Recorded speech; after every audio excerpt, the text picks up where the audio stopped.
अस्सलामुअलैकुम। हमारा next topic है लाइसोसोम्स। लाइसोसोम भी बेसिकली सेल के अंदर पाए जाने वाले छोटे छोटे ऑर्गेनेलीज हैं। सेल होता है, हमारी पूरी बॉडी जो है वो सेल्स से मिलकर बनी हुई है। सेल्स जो है वो उसके दरमियान में न्यूक्लियस होता है और इस साइटोप्लाज्म के अंदर छोटी छोटी सी चीज़ें मौजूद होती हैं जिन्हें हम सब सेलुलर ऑर्गेनेलीज कहते हैं। उनमें से एक ऑर्गेनेली जो है वो है लाइसोसोम। ठीक है, lysosomes are spherical organelles. Lysosomes जो हैं वो छोटे छोटे से गोल गोल से ऑर्गेनेलीज हैं। ठीक है, स्फेरिकल ऑर्गेनेलीज मतलब गोल गोल से ऑर्गेनेलीज हैं। It is bounded by single membrane. इनके इर्द गिर्द जो है वो एक सिंगल मेम्ब्रेन होती है। ठीक है, अकरेंस की अगर हम बात करें कि लाइसोसोम्स जो हैं वो किन किन ऑर्गेनिजम्स में मौजूद होते हैं, lysosomes are found in all eukaryotic cells. हमारे पास दो किस्म के सेल्स होते हैं, एक होते हैं प्रोकैरियोटिक सेल्स और एक होते हैं हमारे पास यूकैरियोटिक सेल्स। प्रोकैरियोटिक सेल पुराने सेल्स हैं, यूकैरियोटिक सेल्स जो हैं वो न्यू सेल्स होते हैं। ठीक है, तो यूकैरियोट्स की बॉडी के अंदर लाइसोसोम्स जो हैं वो मौजूद होते हैं, प्रोकैरियोट्स की बॉडी के अंदर मौजूद नहीं होते। ठीक है, उसके अलावा hydrolytic enzymes. Hydrolytic enzymes, hydro का मतलब होता है वाटर। ठीक है, लाइटिक का मतलब होता है ब्रेक डाउन करने वाले। ठीक है, ब्रेक डाउन, लाइसिस करने वाले, तोड़ने वाले, पानी की मौजूदगी में तोड़ फोड़ करने वाले एंजाइम्स को हाइड्रोलाइटिक एंजाइम्स कहा जाता है। ठीक है, लाइसोसोम की बॉडी के अंदर एंजाइम्स पाए जाते हैं। ठीक है, ये एंजाइम्स जो हैं, इन एंजाइम्स को हम कहते हैं कि ये हैं हाइड्रोलाइटिक एंजाइम्स और ये एंजाइम्स 40 टाइप्स के होते हैं। ठीक है, 40 डिफरेंट एंजाइम्स होते हैं। तो lysosomes have 40 different hydrolytic enzymes. Lysosomes के अंदर जो है वो 40 जो है वो हाइड्रोलाइटिक एंजाइम्स होते हैं। ठीक है, सेल है, सेल की बॉडी के अंदर जो है वो न्यूक्लियस मौजूद होता है। इस न्यूक्लियस से जो है वो एक एक्सटेंशन सी होती है जिसे हम एंडोप्लाज्मिक रेटिक्यूलम कहते हैं। ठीक है, एंडोप्लाज्मिक रेटिक्यूलम से कुछ जो है वो मटेरियल जो है वो बन के निकलता है और ये मटेरियल जो है वो आगे एक और ऑर्गेनेली के पास जाता है जिसे हम गोल्जी ऑपरेटस कहते हैं। ठीक है, गोल्जी ऑपरेटस के पास जाता है, ये मटेरियल गोल्जी ऑपरेटस के पास जाता है और फिर गोल्जी ऑपरेटस के अंदर मॉडिफाई होता है और फिर यहाँ से जो है वो वेजिकल बन के निकलती हैं। इन वेजिकल को सेल के अंदर भी रख लिया जाता है या सेल से बाहर अगर भेजना है तो बाहर भेज दिया जाता है। इनमें से कुछ वेजिकल्स मैच्योर हो जाती हैं जो कि मैच्योर होने के बाद बन जाती हैं लाइसोसोम। ठीक है, तो लाइसोसोम है 40 डिफरेंट हाइड्रोलाइटिक एंजाइम। लाइसोसोम के अंदर 40 किस्म के 40 डिफरेंट हाइड्रोलाइटिक एंजाइम्स मौजूद होते हैं, तोड़ फोड़ करने वाले एंजाइम्स मौजूद होते हैं। All are manufactured in endoplasmic reticulum. ये जितने भी एंजाइम्स हैं ये सारे कहाँ बनते हैं, न्यूक्लियस के साथ जो ऑर्गेनेली मौजूद होता है उसे हम एंडोप्लाज्मिक रेटिक्यूलम कहते हैं। एंडोप्लाज्मिक रेटिक्यूलम में ये सारे जो हैं वो बनते हैं and are modified in Golgi apparatus और फिर गोल्जी ऑपरेटस में इनको मॉडिफाई किया जाता है। The membrane covering of lysosome protect the cell. अब ये जो हाइड्रोलाइटिक एंजाइम है ये तोड़ फोड़ करने वाले एंजाइम है, तो इनको यहाँ से ऐसे ही जो है वो रिलीज़ नहीं किया जाता। इनके इर्द गिर्द एक मेम्ब्रेन जो है वो एक कवरिंग बनाई जाती है ताकि ये कहीं साइटोप्लाज्म में जाके साइटोप्लाज्म को या फिर सेल को ही डैमेज ना कर दें। ठीक है, तो इस वजह से इनको जो है वो एक कवरिंग कर दी जाती है इनकी बॉडी के इर्द गिर्द। The membrane covering of lysosomes protect the cell from the harsh digestive enzymes present in the lysosomes. ये जो ख़तरनाक डाइजेस्टिव एंजाइम इन लाइसोसोम के अंदर मौजूद होते हैं उनसे बचने के लिए इनके ऊपर जो है वो एक कवरिंग कर दी जाती है, मेम्ब्रेन कर दी जाती है। अदरवाइज अगर ऐसा ना हो it can cause damage of the cell, तो ये सेल को डैमेज भी कर सकते हैं। ठीक है, लेकिन कुछ एक्सेप्शन भी हैं। Cell is safe from enzymes of lysosome. Cell जो है वो लाइसोसोम के एंजाइम से बेसिकली सेफ रहता है। क्यों सेफ रहता है, क्योंकि इन एंजाइम्स को काम करने के लिए, इन एंजाइम को काम करने के लिए एसिडिक इन्वायरमेंट चाहिए। ठीक है, एसिडिक इन्वायरमेंट चाहिए, मतलब एसिडिक इन्वायरमेंट मतलब ऐसा इन्वायरमेंट जिसकी पीएच जो है वो 4.8 तक हो। ठीक है, तो इनको इनके लाइसोसोम के अंदर वाला जो मैट्रिक्स होता है जिसे हम लाइसोसोमल मैट्रिक्स भी कह देते हैं। ठीक है, इसके अंदर की जो जगह होती है लाइसोसोम की, इसको हम लाइसोसोमल मैट्रिक्स भी कह देते हैं। लाइसोसोमल मैट्रिक्स जो इन्वायरमेंट होता है वो एसिडिक होता है, तो ये एंजाइम्स जो हैं वो इसके अंदर रहकर ही ठीक काम कर पाते हैं। लेकिन अगर कोई जो है वो ट्रेजिडी हो गई है जिसकी वजह से जो है ये सेल मेम्ब्रेन, ये जो लाइसोसोम की मेम्ब्रेन है ये रप्चर हो गई है और ये एंजाइम ऐसे साइटोप्लाज्म के अंदर गिर गए हैं। ठीक है, ये लाइसोसोम से फट के जो है वो यहाँ पर गिर गए हैं, तो ये जो साइटोप्लाज्म है ये जो साइटोप्लाज्म है इसके अंदर जो पानी भरा हुआ होता है उस पानी को साइटोसोल कहते हैं। तो वो साइटोसोल इन एंजाइम के लिए न्यूट्रल होता है, मतलब ये एंजाइम्स यहाँ पर आकर काम नहीं कर सकते। ठीक है, ये लाइसोसोम के अंदर रहकर ही ठीक से काम कर पाते हैं। तो cell is safe from enzymes of lysosome, cell जो है वो लाइसोसोम के एंजाइम से सेफ है। These enzymes require acidic environment, इन एंजाइम्स को काम करने के लिए एसिडिक इन्वायरमेंट चाहिए जो कि pH कितनी हो, 4.8 तक हो। Lysosomal matrix is acidic, lysosome के अंदर का जो इन्वायरमेंट होता है वो एसिडिक होता है, बट साइटोसोल इज न्यूट्रल, लेकिन साइटोप्लाज्म जो है वो क्या है, न्यूट्रल होता है। इफ़ लाइसोसोम रप्चर, अगर जो है वो ऐसे हो जाए कि सेल लाइसोसोम जो है वो फट जाए, रप्चर हो जाए, digestive enzyme become inactive and cell remain uninjured, तो जो डाइजेस्टिव एंजाइम यहाँ पर साइटोप्लाज्म में गिरेंगे तो वो क्या हो जाएंगे, वो इनएक्टिव हो जाएंगे और फिर इस तरह सेल जो है वो डैमेज नहीं होगा, अनइंजर्ड रहेगा। लाइसोसोम की डिस्कवरी के बारे में बात कर लेते हैं। Lysosome was discovered by Belgian scientist, Belgium का रहने वाला एक साइंसदान था जिसका नाम था रेने डी ड्यूव। उसने जो है वो लाइसोसोम को डिस्कवर किया था। वो बेसिकली होता क्या है, हम जो खुराक खाते हैं उस खुराक को स्टोर भी किया जाता है। ठीक है, उसको हमारी बॉडी के अंदर जब हमारी ये खुराक जाती है तो उसकी कुछ फॉर्म को जो है वो स्टोर भी कर लिया जाता है। ठीक है, कुछ कार्बोहाइड्रेट्स जो हैं वो स्टोर भी कर लिए जाते हैं और उनको कहाँ पे स्टोर किया जाता है, वो लिवर सेल्स के अंदर जो है वो उनको स्टोर कर लिया जाता है। ठीक है, जिगर के सेल्स के अंदर जो है वो स्टोर किया जाता है। तो बेसिकली ये जो रेने डी ड्यूव साइंसदान था, ये लिवर सेल्स पे स्टडी कर रहा था, इनको इन्वेस्टिगेट कर रहा था, इनके अंदर देख रहा था कि इनके अंदर मेटाबॉलिज्म कैसे होती है, इनके अंदर कार्बोहाइड्रेट्स वगैरह को कैसे रखा जाता है, कैसे स्टोरेज फॉर्म वगैरह, इस तरह की स्टडी कर रहा था। ठीक है, तो कार्बोहाइड्रेट की मेटाबॉलिज्म की स्टडी कर रहा था। तो उसने लिवर सेल को सेंट्रीफ्यूग मशीन में जो है वो घुमाया, लिवर सेल्स को इसने लिया, टेस्ट ट्यूब में डाला और एक मशीन होती है जिसमें इन टेस्ट ट्यूब्स को बड़ी स्पीडली घुमाया जाता है जिससे सेल्स जो है वो रप्चर हो जाते हैं। ठीक है, और जो है वो फिर उनकी जो है वो स्टडी कर ली जाती है। इस तरह उसने जो है वो लिवर सेल्स को टेस्ट ट्यूब में डाला और इसको सेंट्रीफ्यूग किया। ठीक है, जब इसने सेंट्रीफ्यूग किया तो सेल जब रप्चर हुआ तो इसने देखा कि कुछ एंजाइम्स निकले हैं। ठीक है, और वो जो एंजाइम है एसिडिक एंजाइम है। ठीक है, तो इसने वो जो एसिडिक एंजाइम देखे, उसने ये सोचा कि ये एसिडिक एंजाइम पहले तो नहीं थे लेकिन सेंट्रीफ्यूग मशीन में डालने के बाद ही निकले हैं। तो मतलब ये कि ये एसिडिक एंजाइम सेल के अंदर मौजूद थे, लेकिन इन एसिडिक एंजाइम के बाहर एक कवरिंग मौजूद थी और इस कवरिंग के अंदर ही जो है वो ये एसिडिक एंजाइम मौजूद थे और इसने इसका नाम जो है वो क्या रख दिया, इसको कह दिया कि ये है लाइसोसोम। लाइसिस करने वाली मतलब बॉडीज़, मतलब किसी चीज़ की तोड़ फोड़ करने वाली बॉडीज़। तो lysosome was discovered by Belgian scientist Christian Rene de Duve. Rene de Duve ने जो है वो बेल्जियम का रहने वाला साइंसदान था, इसने लाइसोसोम को डिस्कवर किया। इन 18th सेंचुरी, 18वीं सदी में, he was investigating carbohydrate metabolism in liver cells, liver cells के अंदर कार्बोहाइड्रेट की मेटाबॉलिज्म को जो है वो ये इन्वेस्टिगेट कर रहा था रेने डी ड्यूव।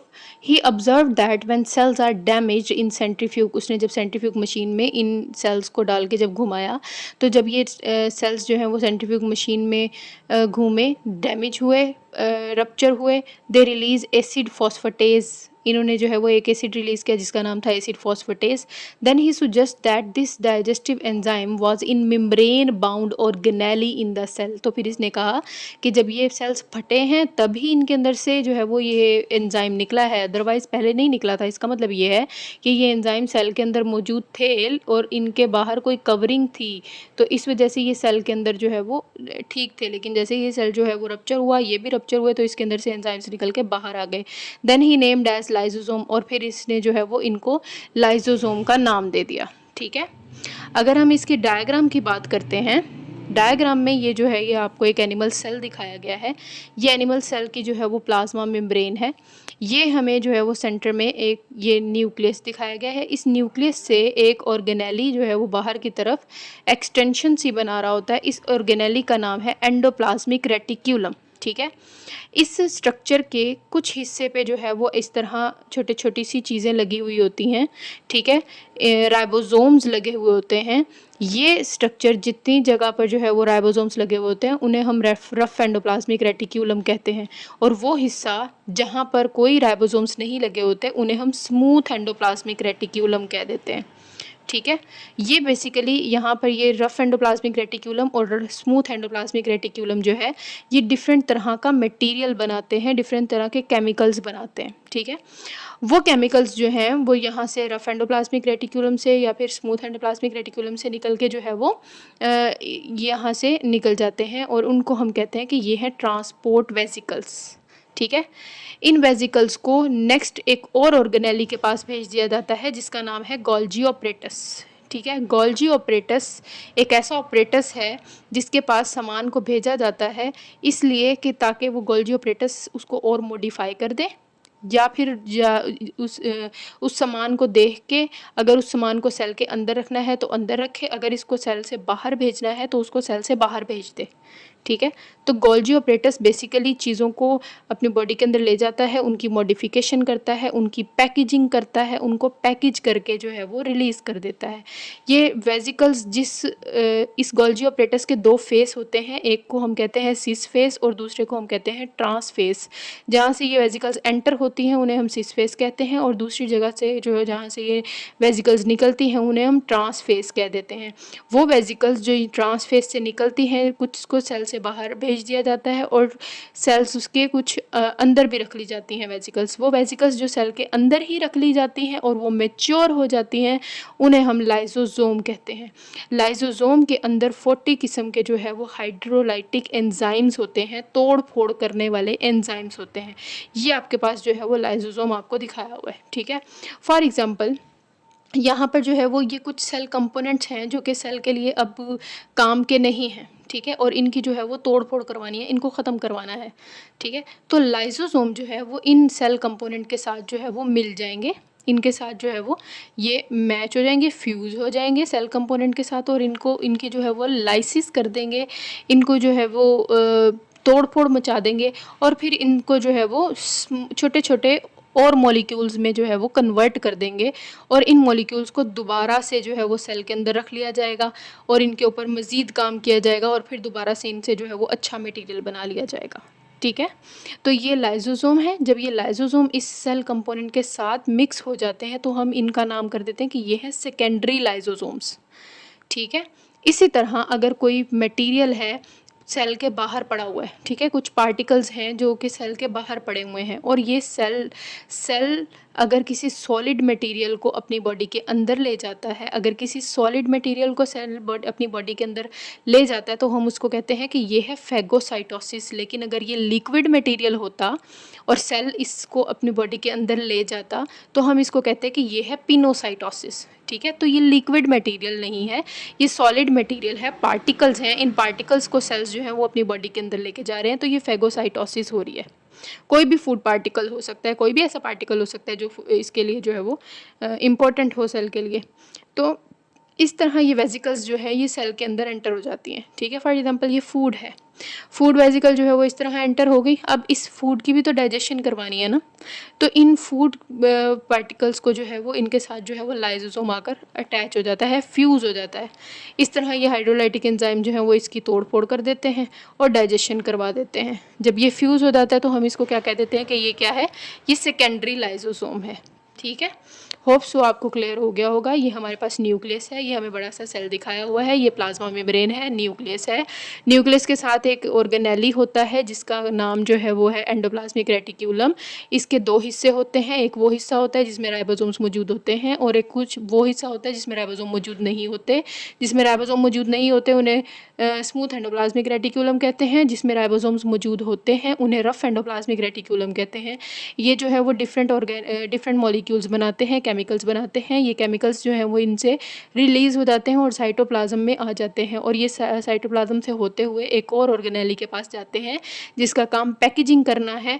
वो उसे हम क्या कहते हैं, गोल्जी ऑपरेटस कहते हैं। गोल्जी ऑपरेटस के सिस फेस से जो है वो ये वेसिकल्स इसकी बॉडी के अंदर एंटर करती हैं और फिर जो है वो दूसरी साइड से रिलीज़ हो जाती हैं। और फिर जब ये वेसिकल्स मैच्योर हो जाती हैं तो हम इनको कह देते हैं कि ये क्या है, लाइसोसोम है। अब इनके अंदर जो है वो 40 डिफरेंट एंजाइम्स मौजूद होते हैं, हाइड्रोलाइटिक एंजाइम्स मौजूद होते हैं, जो कि डिफरेंट फंक्शनिंग में हेल्प करते हैं। अगर कोई सेल का कंपोनेंट जो है वो किसी काम का नहीं रहा, तो ख़राब हो गया है, तो उसको ख़त्म करवाना है, तो भी लाइसोसोम जो है वो इसके साथ अटैच हो जाते हैं। तो ये लाइसोसोम जब फ्यूज़ होता है तो हम इसको कह देते हैं कि ये क्या बन गया है, सेकेंडरी लाइसोसोम बन गया है। और ये इस तरह लाइसोसोम जो है वो इस सेल कंपोनेंट को सिंपल मॉलिक्यूल्स में कन्वर्ट कर देते हैं और फिर इनसे जो है वो दोबारा से कोई नई चीज़ बना ली जाती है। इसी तरह सेल की बॉडी के अंदर अगर कोई सॉलिड मटेरियल आया है, फेगोसाइटोसिस हुई है, तो उसकी भी डाइजेशन कराने के लिए लाइसोसोम्स इसके साथ अटैच हो जाते हैं, जिन्हें हम सेकेंडरी लाइसोसोम कह देते हैं, और फिर ये उनकी भी डाइजेशन करा देते हैं। लाइसोसोम की फंक्शंस की बात करते हैं। डाइजेस्टिव कंपार्टमेंट्स के तौर पे भी लाइसोसोम एक्ट करते हैं, ठीक है, डाइजेशन में भी हेल्प कर रहे होते हैं। एनिमल्स की बॉडी के अंदर वाइट ब्लड सेल्स मौजूद होते हैं। वाइट ब्लड सेल्स कुछ ऐसे सेल्स हैं जिनका काम जो है वो हमारी इम्यूनिटी को बूस्ट करना है, ठीक है। हमारी बॉडी के अंदर अगर कोई वायरस आ गया है या फिर कोई बैक्टीरिया आ गया है, तो ये जो वाइट ब्लड सेल्स हैं वो इनको खाते हैं, ठीक है, इनको जो है वो मारते हैं और इनको जो है वो इनसे लड़ते हैं, फाइट करते हैं। तो ये जो वाइट ब्लड सेल्स हैं इनकी बॉडी के अंदर लाइसोसोम जो है वो ज़्यादा अमाउंट में मौजूद होते हैं, ठीक है। लाइसोसोम ज़्यादा अमाउंट में मौजूद होते हैं क्योंकि इन्होंने जब बैक्टीरिया को या वायरस को खाना होता है, तो वो बैक्टीरिया या वायरस इनकी बॉडी के अंदर जाते हैं, तो लाइसोसोम फ़ौरन से उनके साथ जो है वो अटैच हो जाते हैं और उनकी लाइसिस कर देते हैं, उनके बैक्टीरिया के, वायरस के कंपोनेंट्स को तोड़ देते हैं। तो डाइजेस्टिव कंपार्टमेंट्स के तौर पे भी जो है वो काम करते हैं lysosome. Lysosome serve as digestive compartments of the cell. Cell के डाइजेस्टिव कंपार्टमेंट्स मतलब डाइजेस्ट करवाने वाले हिस्से भी के तौर पे लाइसोसोम काम करते हैं। इन एनिमल सेल्स में they are numerous in white blood cells. White blood cells के अंदर लाइसोसोम की तादाद ज़्यादा होती है। दिस इज़ बिकॉज, ये इस वजह से है क्योंकि white blood sales must digest material, क्योंकि वाइट ब्लड सेल्स की बॉडी के अंदर जो भी मटेरियल आएगा उन्हें उस मटेरियल को डाइजेस्ट ज़रूर करना है, और डाइजेस्ट कौन करवाएगा, लाइसोसोम्स करवाएंगे। वाइट ब्लड सेल्स जो हैं इनका काम होता है बैक्टीरिया और वायरसेस से लड़ना। जब बैक्टीरिया और वायरसेस के डेड पार्टिकल्स जो हैं वो इनकी बॉडी के अंदर आएंगे, तो इन्हें उन मटेरियल को भी डाइजेस्ट करना होता है, और उसके लिए डाइजेस्ट करने के लिए इनको सबसे ज़्यादा अमाउंट में क्या चाहिए, लाइसोसोम्स चाहिए। तो इनकी बॉडी के अंदर लाइसोसोम्स ज़्यादा अमाउंट में होते हैं, ठीक है। उसके अलावा ऑटोफेगी। ऑटोफेगी से क्या मुराद है, सेल्स की बॉडी के अंदर कुछ सेलुलर कंपोनेंट, कुछ सेल के हिस्से ऐसे होते हैं जिनकी जो है वो सेल को ज़रूरत नहीं होती, या फिर जो है वो किसी काम के नहीं रहते, तो उनको भी ख़त्म करवाने के लिए जो है वो लाइसोसोम का इस्तेमाल किया जाता है, ठीक है। लाइसोसोम जो है वो उनको उन्हीं के ऊपर अटैक कर देते हैं, ठीक है, अपने ही सेल कंपोनेंट के ऊपर अटैक कर देते हैं। तो इस तरह के प्रोसेस को हम कहते हैं autophagy. Lysosome are also involved in breaking cellular material. Lysosomes जो हैं वो सेलुलर मटेरियल को तोड़ फोड़ भी करने में मदद करते हैं, that are no longer useful. वो वाले सेलुलर कंपोनेंट्स, वो वाले सेलुलर मटेरियल जो हमारी बॉडी के लिए जो है वो यूज़फुल नहीं है, अच्छे नहीं हैं, उनकी भी तोड़ फोड़ के लिए लाइसोसोम्स जो हैं वो काम करते हैं, उनकी तोड़ फोड़ करते हैं। इन दिस रिगार्ड, इस तरह लाइसोसोम परफॉर्म ऑटोफेगी। लाइसोसोम जो है वो अपने ही सेलुलर कंपोनेंट को जो है वो तोड़ फोड़ करना शुरू कर देते हैं, जिसे हम ऑटोफेगी कहते हैं। They break down cellular waste products. ये जो है वो सेल के अंदर पाए जाने वाले जो भी वेस्ट प्रोडक्ट्स हैं उनकी तोड़ फोड़ करने लगते हैं, जैसे कि कोई वेस्ट प्रोडक्ट फैट भी हो सकता है, कार्बोहाइड्रेट्स भी हो सकते हैं, प्रोटीन्स भी हो सकते हैं, जो भी चीज़ है उसकी जो है वो ब्रेक डाउन करवाते हैं और उनको किस में चेंज कर देते हैं, सिंपल कंपाउंड्स में चेंज कर देते हैं। Then these compounds are transferred back into the cytoplasm for making new material। और फिर जो है वो इनको तोड़ फोड़ करके जो सिंपल कंपाउंड बने हैं उन सिंपल कंपाउंड को दोबारा से साइटोप्लाज्म में न्यू मटेरियल बनाने के लिए जो है वो भेज दिया जाता है, ठीक है। उसके अलावा सेल की सुसाइड करने में भी जो है वो लाइसोसोम हेल्प करते हैं। ड्यूरिंग डेवलपमेंट, जब हमारी डेवलपमेंट हो रही होती है, हमारी बॉडी जो है वो डेवलप हो रही होती है, उस दौरान ब्रेन के बहुत सारे सेल्स जो हैं वो डाई होते हैं, ठीक है, बनते हैं फिर ख़त्म होते हैं। मैनी सेल्स इन ब्रेन, हमारे दिमाग के अंदर बहुत सारे सेल्स डाई ड्यूरिंग डेवलपमेंट, जब डेवलपमेंट हो रही होती है उस दौरान मरते हैं। Lysosome perform cell suicide. तो ये जो सेल को मारना है, ठीक है, हमारी बॉडी के अंदर सेल बने और इन सेल को मारा गया, इन सेल की जो है वो ख़त्म किया गया। ये जो सेल का ख़त्म होना है, सेल के सुसाइड होना है, ये भी लाइसोसोम की वजह से होता है। Lysosome rupture within the cell, जिस सेल ने जो है वो सुसाइड करनी होती है उसके अंदर लाइसोसोम जो है वो फट जाते हैं और ये एंजाइम सारे साइटोप्लाज्म के अंदर फैल जाते हैं और फिर ये सेल भी क्या हो जाता है, ख़त्म हो जाता है, सेल की सुसाइड हो जाती है।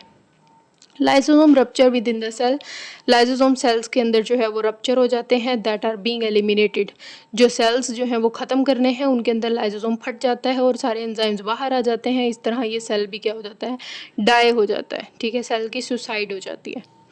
उसके अलावा सिलेक्टिव सेल डेथ, या कौन कौन से सेल्स को मारना है उन सेल्स को भी मारने के लिए लाइसोसोम एक्ट करते हैं। Lysosome also function in elimination of whole cell, एक पूरे सेल को ख़त्म करने के लिए भी जो है वो लाइसोसोम काम करते हैं। mechanism of selective cell death is used by multicellular organisms in development। multicellular organisms मतलब ऐसे जानदार जो बहुत ज़्यादा सेल से मिलके बने हुए हैं, वो organisms जो हैं वो अपनी डेवलपमेंट के दौरान जो सेल्स उनके मतलब उनकी बॉडी के अंदर नहीं चाहिए होते उनकी डेथ करवा देते हैं, ठीक है, सिलेक्टिव सेल डेथ करवा देते हैं। फॉर एग्जांपल फ्रॉग जो बनते हैं, एग होता है, एग के साथ जो है वो स्पर्म फ्यूज़ होता है और एक टेडपोल बनता है। टेडपोल मतलब आगे से ऐसे इस तरह और आखिर में इस तरह टेल होती है, ठीक है, और इस टेडपोल से हमारे पास फ्रॉग बनता है, ठीक है। तो ये टेडपोल से, टेडपोल के अंदर टेल होती है लेकिन फ्रॉग की टेल नहीं होती, तो हमें ये टेल ख़त्म करवानी होती है। तो ये टेल ख़त्म करवाने के लिए लाइसोसोम एक्ट करते हैं इसके ऊपर, ठीक है, और लाइसोसोम जो है वो इसकी टेल को डिस्ट्रॉय कर देते हैं। इस तरह जब ये टेडपोल से फ्रॉग बनता है तो इसकी टेल नहीं होती। फॉर एग्जांपल मिसाल के तौर पर when tadpole develops into frog, जब टेडपोल जो है वो फ्रॉग में डिवेलप होता है, tail cells are destroyed by enzymes of lysosome, lysosome के एंजाइम ही इसकी टेल को क्या कर देते हैं, डिस्ट्रॉय कर देते हैं। Lysosome storage disease, lysosome storage disease से क्या मुराद है, हमारे पास लाइसोसोम है, लाइसोसोम के अंदर हमने कहा कि 40 डिफरेंट हाइड्रोलाइटिक एंजाइम हैं, ठीक है। इन 40 डिफरेंट हाइड्रोलाइटिक एंजाइम्स में से अगर कोई एंजाइम्स मिसिंग होता है तो जो डिजीज़ होती हैं उन्हें लाइसोसोम स्टोरेज डिजीज़ कहा जाता है, ठीक है। इन लाइसोसोम स्टोरेज डिजीज़ में patient lakhs one of the hydrolytic enzyme of lysosome, lysosome के अंदर पाए जाने वाले हाइड्रोलाइटिक एंजाइम्स में से कोई एक या दो जो हैं वो मिस हो जाएं तो बीमारी हो जाती है जिसे हम लाइसोसोम स्टोरेज डिजीज़ कहते हैं, ठीक है। इस तरह ये जो लाइसोसोम है, अगर इसके अंदर फॉर एग्जांपल 40 की जगह जो है मैं कह देती हूँ कि 38 जो है वो एंजाइम्स, हाइड्रोलाइटिक एंजाइम्स मौजूद हैं, तो ये नॉर्मल लाइसोसोम नहीं है, ये एबनॉर्मल लाइसोसोम है, ठीक है, और ये सही से डाइजेशन भी नहीं करवा सकेगा, चीज़ों को डाइजेस्ट कर ठीक से नहीं करवा पाएगा, ठीक है।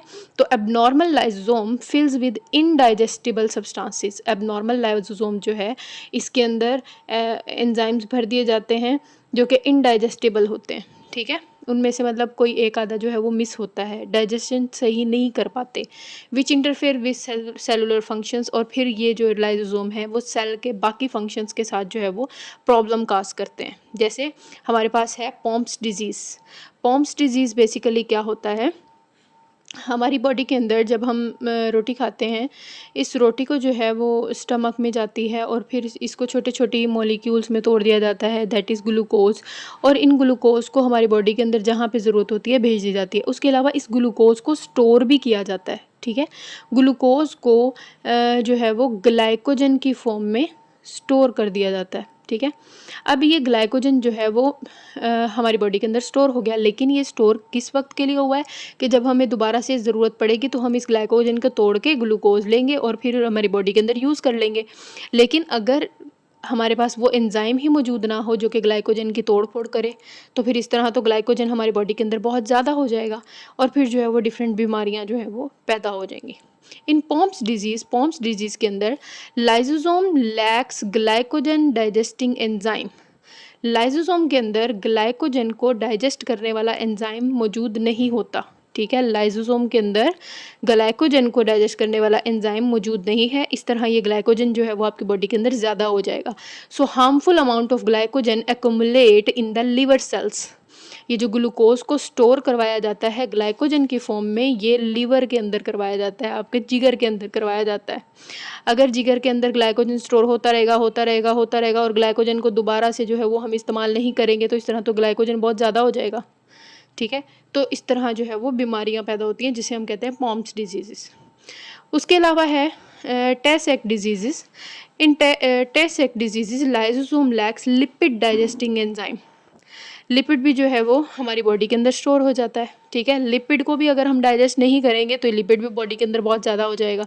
तो लाइसोसोम के अंदर लिपिड को डाइजेस्ट करने वाला एंजाइम जब मौजूद नहीं होता तो ये वाली बीमारी हो जाती है। So lipid accumulate in nerve cells of brain. हमारे दिमाग के सेल्स जिन्हें हम नर्व सेल्स कहते हैं, उनके अंदर लिपिड जो है वो जमा होता रहता है, ठीक है, क्योंकि लिपिड को ख़त्म करने वाला एंजाइम, डाइजेस्ट करने वाला एंजाइम जो है वो यहाँ पे मौजूद ही नहीं है। तो जब लिपिड को डाइजेस्ट करने वाला एंजाइम मौजूद नहीं है तो लिपिड जो है वो ब्रेन के अंदर एक्यूमुलेट होता रहेगा, और जब ब्रेन के अंदर बहुत ज़्यादा लिपिड जमा हो जाएगा तो ब्रेन के मसले मसाइल हो जाएंगे, नर्वस सिस्टम हमारा डैमेज हो जाएगा, ब्रेन डैमेज हो जाएगा, मेंटल इश्यूज़ हो जाएंगे, डेथ भी हो सकती है, ठीक है। It damage nervous system. इस तरह जो है वो नर्वस सिस्टम जो है वो डैमेज हो जाएगा। काज मेंटल रिटार्डेशन, दिमागी मसले मसाइल हो जाएंगे, and death in early childhood, और हो सकता है कि बचपन की शुरुआत में ही जो है वो मौत भी हो जाए, ठीक है। होप सो आप लोगों को समझ आ गया होगा। अगर कोई बात समझ ना आ रही हो तो आप मुझसे कमेंट में पूछ सकते हैं। अल्लाह हाफिज़।